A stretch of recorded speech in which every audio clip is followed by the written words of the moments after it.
Hey, this is Sequoia. Today is June 21st, 2026. Summer solstice here in the Northern Hemisphere. And often when we talk about solstice, we talk about the macro light pattern in terms of how much sunlight we have. And that's very true. But the paradox of all light is that without shadow, light would not have any meaning. And conversely, without light, our understanding of shadow would not exist.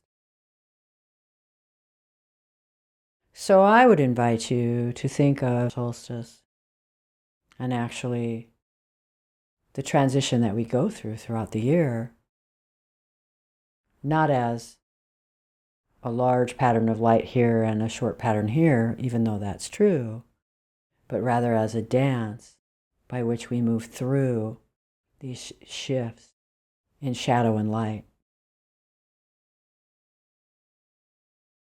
For example, while I really love summer solstice, it's also the day of the year, paradoxically, that I am aware that we will now balance here in the Pacific Northwest where I live, where we have incredibly long days.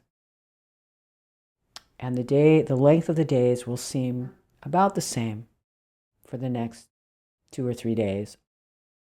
And then very gradually and imperceptibly, the sun will rise a little bit later and will set a little sooner. And that pattern will continue to accelerate through the autumn equinox. And then it will become very pronounced in the opposite direction as we approach and ultimately reach winter solstice. And so it's often at winter solstice that I am reflecting on the shift toward more light, and at summer solstice reflecting on the shift toward more darkness. And it's my view that this year in particular, 2026, this is an important dynamic to be aware of,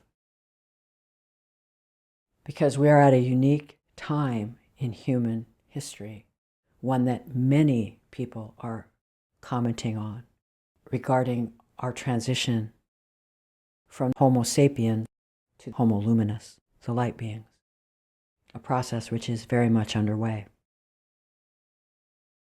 So as light beings, I would suggest that it is very important to dance not only with the light, but with the shadow. And that the time to reflect most fully on that is at these points where we shift. In the light, remember the shadow. And in the shadow, remember the light. Because it's together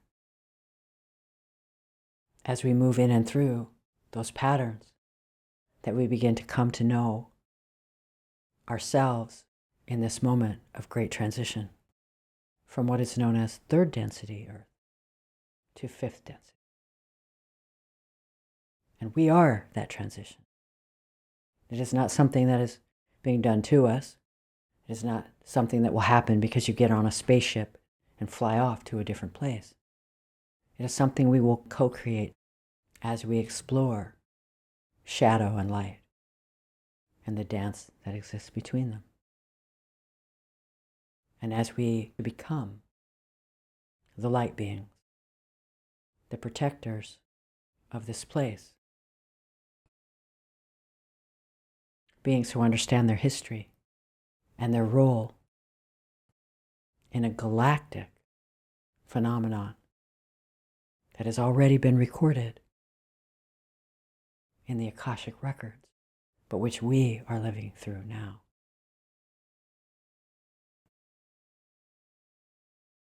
We are the architects of New Earth, and our time is now. And if you would like to learn more about the role of architect of New Earth and the cosmic transition team, I invite you to visit my website as we begin the process of co-creating the foundation, the architecture, the deep structure of New Earth. I hope to see you there. Until next time, this is Sequoia at sequoia.earth. Peace.